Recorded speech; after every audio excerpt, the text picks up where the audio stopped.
Kami pakan rade ante damsam ipung ni saduya Rami shita tresan win sending shit yongaya Makrana son jam sayuai Tai ade ngai bai shingranu Tai sai ten na analam ni pe Ngai ayu win sena jakia ni ta kam shana sai Ngai timung gening jadi masai Shibong shita ko tresan sama Hai khai sha sam ru le mau nga Dai ate ngai a mu ko shi sa wa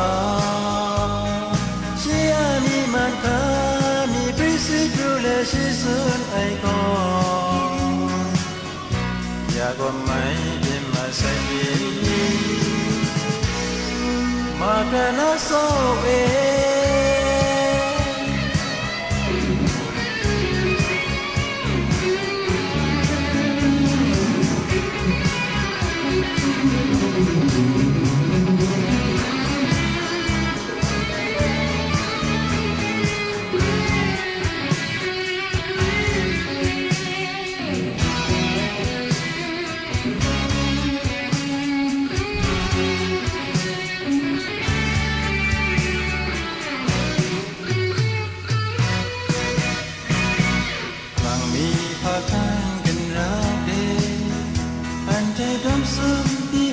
Saduya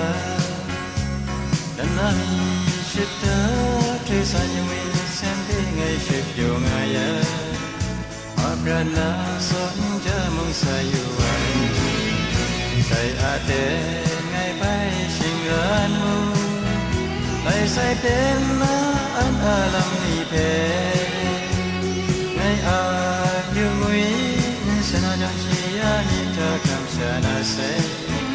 Rai di mung gening jadi masai